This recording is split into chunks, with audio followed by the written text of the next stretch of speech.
ଚାଲିଗଲା ପରେ ବି ଗୋଟେ ସାଧାରଣତଃ ଗୋଟେ ମନକୁ ଆସେ ଯେ ଗୋଟେ ତଦନ୍ତ ପାଇଁ କହିବାଟା ତଦନ୍ତ ହବ ନ ହବ କିଏ ଦୋଷୀ ସାବ୍ୟସ୍ତ ହବ ସେଟା ଅଲଗା କଥା, କିନ୍ତୁ ତଦନ୍ତ ପାଇଁ କହିବା ପାଇଁ ବି କେହି ଆଜ୍ଞା ନା କାହିଁ କହିବେ? ସେ ବା ତାଙ୍କ ଦ୍ୱାରା ଚଳୁଥିଲେ। ଯୋଉମାନେ ତାଙ୍କ ସ୍ୱାର୍ଥ ହାସଲ ହଉଥିଲା, ଯାହାଙ୍କର ଯାହା ଷ୍ଟୁଡିଓରେ ଗୀତ ଗାଉଥିଲେ, ଷ୍ଟୁଡିଓର ମାଲିକ ମାନେ କେବଳ ନାଁ କମେଇକି ବଇଛନ୍ତି କୋଉଠି ନା ଆମେ ଅମକେଇ ଷ୍ଟୁଡିଓ ସମକେଇ ଷ୍ଟୁଡିଓ। ଷ୍ଟୁଡିଓ ବାଲା କାହିଁ କହିବେ? ସେ ବା ବେପାରୀ। ଆଜି ପଳେଇ ଆଉଛନ୍ତି ଗୁରୁ ମହାଗୁରୁ, କେତେ ପ୍ରକାର ଲୋକ ଗୁରୁ ସବୁ ଆଉଛନ୍ତି ଯେ ଆମେ ସବୁ ସମବେଦନା ଜଣେଇବାକୁ। ହ୍ୟୁମାନ ସାଗର ଭିତରେ ଏତେ ଦୁଃଖ ଥିଲା ବୋଲି ସାଧାରଣ ଲୋକ କେମିତି ଜାଣିବେ? ତାର ଯୋଉ ମ୍ୟାନେଜର ସବୁ ତାଙ୍କର ଭାଷା ଦେଖ। ତମେ ତମ ପରିବାରର ବାପା ଭାଇ କି ତମ କିଏ ତମର ଭଉଣୀ ହେଇଥିଲେ, ତମେ କଣ ଏଇଭଳି ତାକୁ ତା ଦେହ ଖରାପ ଥିଲା ବେଳେ ଖଟେଇଥାନ୍ତ? ହ୍ୟୁମାନ ସାଗରକୁ ନେଇକି ଯୋଉମାନେ ମାତ୍ରାଧିକ ଗୀତ କରିଛନ୍ତି, ଯୋଉମାନେ ବି କରିଛନ୍ତି, ସେମାନଙ୍କୁ ମଧ୍ୟ ପୋଲିସ ବା ଗୃହ ବିଭାଗ ଯଦି ନିର୍ଦ୍ଦେଶ ଦଉଛି ପୋଲିସ ଇନଭେଷ୍ଟିଗେସନ ହବ, ସେମାନଙ୍କୁ ଡାକି ପଚାରୁ ସେ କେତେ ଟଙ୍କା ଲେଖା ପେମେଣ୍ଟ କରୁଥିଲେ। ନିଶ୍ଚିତ ଭାବେ ଯେତେବେଳେ କିଛି ଯୁବକ ଗୃହ ବିଭାଗରେ ଯାଇକି ପହଞ୍ଚିଥିଲେ ଓ ଅନୁରୋଧ ରଖିଥିଲେ ଯେ ହ୍ୟୁମାନ ସାଗର ମୃତ୍ୟୁର ରହସ୍ୟ ଖୋଲିବା ଦରକାର, ପର୍ଦ୍ଦାଫାଶ ହବା ଦରକାର ଏଇ ଯୋଉ ନାଟକରେ। ଇଏ ଯୋଉ ଚାଲିଛି ଯେ ହ୍ୟୁମାନ ସାଗର ଚାଲିଗଲା ପରେ ତାର ଅବର୍ତ୍ତମାନରେ ଆମେ ଯୋଉ ଘଟଣା ସବୁ ଦେଖୁଛନ୍ତି, ହ୍ୟୁମାନ ସାଗରକୁ ଏମାନେ କୋଉ ଭଳି ଟର୍ଚର କରିଥିଲେ। ଯୋଉ ପିଲା ସକାଳୁ ଗଲେ ଗୀତ ଗାଇବ, ସନ୍ଧ୍ୟା ପର୍ଯ୍ୟନ୍ତ ଗାଇବ, ପୁଣି ରେଷ୍ଟ ନାହିଁ, ରାତିରେ ଯିବ ପ୍ରୋଗ୍ରାମ କରିବାକୁ, ଶୋଇବା ବସିବା ଯାହାର ଖାଇବା ଠିକ ନଥିଲା। ଆଜି ପଳେଇ ଆଉଛନ୍ତି ଗୁରୁ ମହାଗୁରୁ, କେତେ ପ୍ରକାର ଲୋକ ଗୁରୁ ସବୁ ଆଉଛନ୍ତି ଯେ ଆମେ ସବୁ ସମବେଦନା ଜଣେଇବାକୁ। ଭାଇ ତମେ ତାଙ୍କ ସାଙ୍ଗରେ ବେଶୀ ମିଶୁଥିଲ, ତମେ ସିନେମାରେ ଗୀତ ତାଙ୍କୁ ନେଇକି କରୁଥିଲ, ସେମାନେ ସିନେମାରେ ଗାଉଥିଲେ, ତମେ ତାଙ୍କ ସାଙ୍ଗରେ ଓତପ୍ରୋତ ଭାବେ ଜଡ଼ିତ। ମାତ୍ର ତମେ ଦିନେ ତାର ଭଲ ମନ୍ଦ ପଚାରିକି ବୁଝିଲ ନାହିଁ। ଆଜି ସେ ଚାଲିଗଲା ମାନେ କଣ? ଗୋଟେ ମାନସିକ ଯନ୍ତ୍ରଣା ପାଇ ପାଇକି ଚାଲିଗଲା। ହ୍ୟୁମାନ ସାଗର ଭିତରେ ଏତେ ଦୁଃଖ ଥିଲା ବୋଲି ସାଧାରଣ ଲୋକ କେମିତି ଜାଣିବେ? ସିଏ ତ ଗୀତ ଗାଉଛି, ଲୋକ ତା ଗୀତ ଦେଖୁଛନ୍ତି, ତାକୁ ଭଲ ପାଇବା ଦଉଛନ୍ତି। ଯୋଉମାନେ ତାଙ୍କ ସାଙ୍ଗରେ ରହୁଥିଲେ, ଆଜି ଯୋଉ ତାର ଯୋଉ ମ୍ୟାନେଜର ଦିଟା ନା କଣ ସେ କିଏ ସବୁ ଅଛନ୍ତି, ହଁ ସେ ଯିଏ ହଉ, ସେ ଯୋଉ ତାର ଯୋଉ ମ୍ୟାନେଜର ସବୁ, ତାଙ୍କର ଭାଷା ଦେଖ। ତମେ ତମ ପରିବାରର ବାପା ଭାଇ କି କିଏ ତମର ଭଉଣୀ ହେଇଥିଲେ, ତମେ କଣ ଏଇଭଳି ତାକୁ ତା ଦେହ ଖରାପ ଥିଲା ବେଳେ ଖଟେଇଥାନ୍ତ? ଜଣକ ମଲ୍ଟି ଅର୍ଗାନ ଫେଲୁଅର ହେଇଗଲା, ଆଉ ତ ଦେଖୁଛନ୍ତି କୋଉ ଗୋଟେ ଝିଅ ନାଁ ହଉଛି, ସିଏ ତାର କଣ ତାକୁ କଣ କେତେ କଣ ନେଇଛି ଏମିତି ସବୁ ଆଲୋଚନା ହଉଛି। ତାଙ୍କ ମାଙ୍କର କଣ କର୍ତ୍ତବ୍ୟ ନଥିଲା? ତାଙ୍କ ମା ଯୋଉ କହୁଛନ୍ତି ମୋ ପୁଅକୁ ଦେଖେଇ ଦଉନଥିଲେ, ତମ ଦେଖେଇ ଦଉନଥିଲେ କେମିତି? ଏ କଥା କହିବା କଥା ନୁହଁ। ତାଙ୍କର ଗୋଟେ ପରିସ୍ଥିତି ଭଲ ନାହିଁ, ହେଲେ ବି ଗୋଟେ ପ୍ରଶ୍ନ ରହିବା ଦରକାର ଯେ ମୋ ପୁଅ, ତାପରେ ମୋର ଅଧିକାର ଅଛି। ମୋ ପୁଅ ଦେହ ଭଲ ଅଛି କି ନାହିଁ, କଣ କେମିତି ରହିଲା, କେମିତି କଣ, ତା କଥା ବୁଝିବାର ମୋତେ ଆବଶ୍ୟକ ଥିଲା। କିନ୍ତୁ ଯେତେ ଆଲୋଚନା ପର୍ଯ୍ୟାଲୋଚନା ହଉଛି, ଏହା ଉପରେ ଆମେ ଯେତେ କହିଲେ, ଯେତେ ଭୁକିଲେ ହ୍ୟୁମାନ ସାଗରକୁ ନ୍ୟାୟ ମିଳିବ କି? ଆଜି ଯୋଉ ଗୃହ ବିଭାଗ ଡିଜିଙ୍କୁ ପଠେଇଛନ୍ତି ଏହାର ତଦନ୍ତ କରିବା ପାଇଁ, ବର୍ତ୍ତମାନ ଆଇନର ଫାନ୍ଦରେ ପଡ଼ିଲେ ହ୍ୟୁମାନ ସାଗର ମୋବାଇଲ ମାନେ କଣ, ଏଇ ଯୋଉ କଲ ରେକର୍ଡରୁ ଆରମ୍ଭ କରି ତାର ଯୋଉ ଫୋନ ପେ ଯୋଉ ପେମେଣ୍ଟ କିଏ କଣ ନେଇଛି, କେତେ ଟଙ୍କା ନେଇଛି, କିଏ କୋଉଠି ଘର କିଣିଛି, କୋଉଠି ସୁନା ହୀରା ମୁଦି କିଣିଛି, କଣ କିଣିଛି, ତାଙ୍କ ସ୍ତ୍ରୀ କେତେ ନେଇଛନ୍ତି, ତାଙ୍କ ମା କେତେ ତାଙ୍କ ପାଖ ଖାତାକୁ ଯାଇଛି, କୋଉ ଲୋକମାନେ କେତେ ପଇସା ପେମେଣ୍ଟ କରୁଛନ୍ତି, କେତେ ପଇସା ବାବୁ ମାନେ ଖାଇଛନ୍ତି ତା ପାଖରେ ଥିବା ଟହଲିଆ ମାନେ, ସବୁ ସାମ୍ନାକୁ ଆସିବ। ଏଥର ବାବୁ ଯେତେବେଳେ ମାନେ କଣ ଗୃହ ବିଭାଗ ନିର୍ଦ୍ଦେଶ ଦେଲାଣି, ଏଥର ଆଉ ବଞ୍ଚି ପାରିବେନି କେହି। ଏଥର ଯୋଉମାନେ କ୍ରିମିନାଲ ଆ ଭିତରେ ଯୋଉମାନେ ହ୍ୟୁମାନ ସାଗରକୁ ମାନସିକ ଭାବେ ଫିଜିକାଲି ମେଣ୍ଟାଲି ହାରାସ କରିଛନ୍ତି, ସେମାନେ ଧରା ପଡ଼ିବା ନିହାତି ଦରକାର। କାରଣ ଜଣେ 35 ବର୍ଷର ଯୁବକ ଆମ ଓଡ଼ିଶାର, ଯୋଡ଼େ ମାନେ ଏତେ ବଡ଼ କଣ୍ଠଶିଳ୍ପୀ, ଯାହାର ମାନେ ଗୋଟେ 10 ବର୍ଷ ଧରି ହିନ୍ଦୀ ଇଣ୍ଡଷ୍ଟ୍ରିରୁ ଗୋଟେ ଗାୟକକୁ ସୁଯୋଗ ଦଉନଥିଲା ଓଡ଼ିଶାରେ ଗାଇବା ପାଇଁ କଣ୍ଠ, ଯାହା କାରଣ ସେଇ କଣ୍ଠକୁ ଏ ପୂରଣ କରୁଥିଲା, ତାକୁ ତମେ ମାରିଦେଲ। ସିଏ ଗୋଟେ ପିଲା ମେଡିକାଲ ଯାଉଛି, ନିଜେ ଯାଉଛି, 5 ଦିନରେ ପଡ଼ି ମରିଯାଉଛି। ଦୁର୍ଭାଗ୍ୟ।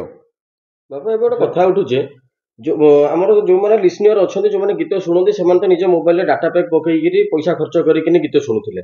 ହ୍ୟୁମାନ ସାଗରଙ୍କ ଯୋଗୁ ଯୋଉ ଷ୍ଟୁଡିଓ ଗୁଡିକ ହଜାର ହଜାର ଗୀତ ସେମାନେ ରେକର୍ଡିଂ କରିଛନ୍ତି, ତାଙ୍କ ପାଖରୁ ଡାଇରେକ୍ଟଲି ତାଙ୍କ ଯୋଗୁ ସେ ପଇସା ପାଉଥିଲେ, ତ ସେମାନେ ଆଜି ପର୍ଯ୍ୟନ୍ତ ମୁହଁ ଖୋଲୁନାହାନ୍ତି। ଭାଇ ତାଙ୍କର ପା ଗୋଟେ ହ୍ୟୁମାନ ସାଗର ପାଇଁ ଯୋଉ ମାଇକରେ ଗାଉଥିଲା ତାକୁ ଡେଡିକେସନ କରିଦେଲେ ସରିଗଲା।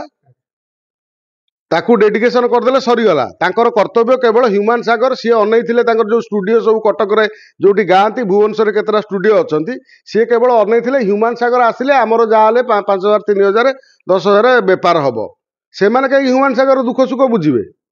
ସେମାନେ ଯଦି ତାଙ୍କ ପାଖରେ ବର୍ଷ ବର୍ଷ ଧରିକି ଗାଉଥିବା, 10 ବର୍ଷ ଧରିକି ଗାଉଥିବା ହ୍ୟୁମାନ ସାଗର, ଆଜିକାଲି ଗୋଟେ ଲୋକ ଗୋଟେ କେହି କାହାକୁ ଜଣେ ଦେଖିଦେଲେ କେତେବେଳେ ହେଲା ବେଳକୁ ତାର ଭଲ ମନ୍ଦ କଥା ପଚାରି ବୁଝୁଛନ୍ତି।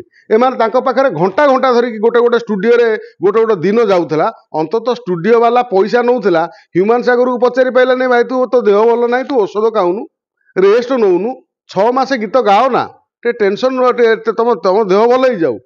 একথা কাই কিଏ କହିବ? ଗୋଟେ ଚାଲିଗଲା ପରେ ବି ଗୋଟେ ସାଧାରଣତଃ ଗୋଟେ ମନକୁ ଆସେ ଯେ ଗୋଟେ ତଦନ୍ତ ପାଇଁ କହିବାଟା, ତଦନ୍ତ ହବ ନ ହବ, କିଏ ଦୋଷୀ ସାବ୍ୟସ୍ତ ହବ ସେଟା ଅଲଗା କଥା, କିନ୍ତୁ ତଦନ୍ତ ପାଇଁ କହିବା ପାଇଁ ବି କେହି ଆଜ୍ଞା ନା କାଇଁ କହିବେ? ସେ ବା ତାଙ୍କ ଦ୍ୱାରା ଚଳୁଥିଲେ। ଯୋଉମାନେ ତାଙ୍କ ସ୍ୱାର୍ଥ ହାସଲ ହଉଥିଲା, ଯାହା ଷ୍ଟୁଡିଓରେ ଗୀତ ଗାଉଥିଲେ, ଷ୍ଟୁଡିଓର ମାଲିକ ମାନେ କେବଳ ନାଁ କମେଇକି ବଇଛନ୍ତି। କୋଉଠି ନା ଆମେ ଅମକେଇ ଷ୍ଟୁଡିଓ, ସମକେଇ ଷ୍ଟୁଡିଓ। ଷ୍ଟୁଡିଓ ବାଲା କାଇଁ କହିବେ? ସେ ବା ବେପାରୀ। ସିଏ କାହାର ଦୁଃଖ ସୁଖ ବୁଝିବେ କାହିଁକି?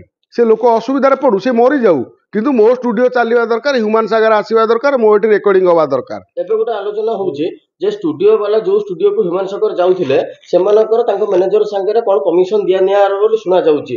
ତେବେ ଏଇଟା କଣ ୟା ଉପରେ ଗୋଟେ ତଦନ୍ତ ହବା କଥା କି ତାଙ୍କର ଆକାଉଣ୍ଟ ଚେକ୍ କରାଯିବା କଥା କି? ନିଶ୍ଚିତ ଭାବେ ଷ୍ଟୁଡିଓ ମାଲିକଙ୍କର ହ୍ୟୁମାନ ସାଗରକୁ ନେଇକି ଯୋଉମାନେ ମାତ୍ରାଧିକ ଗୀତ କରିଛନ୍ତି, ଯୋଉମାନେ ବି କରିଛନ୍ତି, ସେମାନଙ୍କୁ ମଧ୍ୟ ପୋଲିସ ବା ଗୃହ ବିଭାଗ ଯଦି ନିର୍ଦ୍ଦେଶ ଦଉଛି ପୋଲିସ ଇନଭେଷ୍ଟିଗେସନ ହବ, ସେମାନଙ୍କୁ ଡାକି ପଚାରୁ ସେ କେତେ ଟଙ୍କା ଲେଖା ପେମେଣ୍ଟ କରୁଥିଲେ, କାହିଁକିନା ପେମେଣ୍ଟ କରୁଥିଲେ କେତେ, ଇଏ ଆଙ୍କ ଭିତରେ ଦେନ ନେଣ କଥା ହଉଥିଲା। ଆମେ ଧରିବା ଦରକାର ନାହିଁ, ସିଏ ଇନଭେଷ୍ଟିଗେସନ ହେଲେ ସେ ମନକୁ ଧରା ପଡିଯିବେ।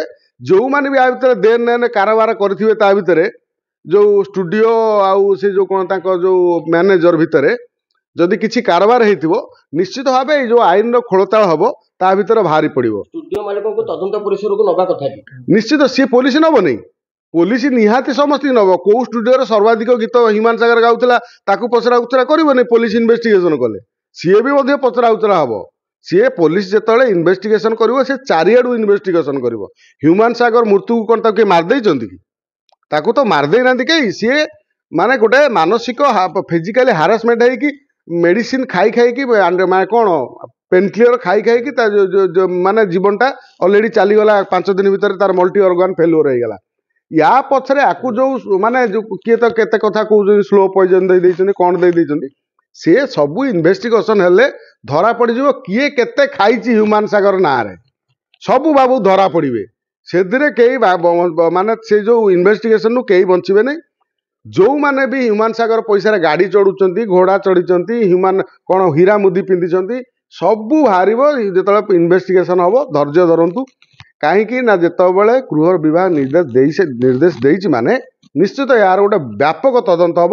ହ୍ୟୁମାନ ସାଗର ଓଡ଼ିଶାର ଗୋଟେ ଷ୍ଟାର, ଯାହାକୁ ସର୍ବାଧିକ ଯୁବପିଢି ଯାହାକୁ ଗ୍ରହଣ କରିଥିଲେ, ସେଭଳି ଜଣେ କଣ୍ଠଶିଳ୍ପୀ, ତାକୁ ନ୍ୟାୟ ଦେବା ଆମର ଦରକାର। କାରଣ ସେ ସ୍ୱର୍ଗରେ ଥାଇ କମ୍ ସେ କମ୍ ଭାବିବ ଯେ ଯାହା ହଉ କିଛି ଲୋକ ମତେ ଥିଲେ, ମୋ ପାଇଁ ଲଢୁଥିଲେ, ମତେ ନ୍ୟାୟ ଦେଲେ, ମତେ ଯୋଉଭଳି ଟର୍ଚର କରିଛନ୍ତି। ମୁଁ ଗୋଟେ ଦେଖୁଥିଲି, ସେ ଦୃଶ୍ୟ ଦେଖିଲେ ଯେକୌଣସି ଲୋକ କାନ୍ଦି ପକାଇବ।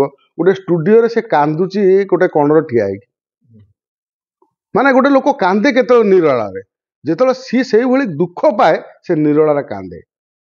ମାନେ ସିଏ କଣ ତାକୁ ଯୋଉଭଳି ତାଙ୍କ ପରିବାରର ଲୋକ ଯାହାକୁ ସିଏ ବି ଭରସା କରିଥିଲା, ତାକୁ ଏମାନେ ଧୋକା ଏତେ ଦେଲେ, ସିଏ ନିଜେ ସମ୍ଭାଳି ପାଇଲାନି, କାନ୍ଦିଲା।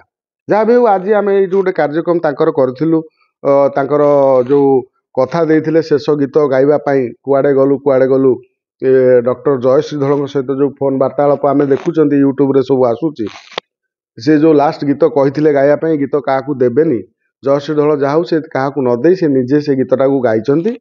ଗାଇକି ତାଙ୍କ ପ୍ରତି ସେ ଯୋଉ ଶ୍ରଦ୍ଧାଞ୍ଜଳି ଗୀତ ମାଧ୍ୟମରେ ଅର୍ପଣ କରିଛନ୍ତି, ସେଇ ଶ୍ରଦ୍ଧାଞ୍ଜଳି ଅର୍ପଣ ଆଜି କାର୍ଯ୍ୟକ୍ରମ ଥିଲା। ଯାହା ହଉ ବହୁ ଲୋକ ତାଙ୍କୁ ଶ୍ରଦ୍ଧାଞ୍ଜଳି ଜଣାଇଲେ। से गीतटी मध्य यूट्यूब रे रिलीज है कुआड़े गलु से तांकरी उद्देश्य रे ह्यूमान सागर को उद्देश्य रे तांकर अमर आत्मा सबले सद्गति कामना करू। ह्यूमान सागर समस्त हृदय रे रहू। ह्यूमान सागर जिंदाबाद।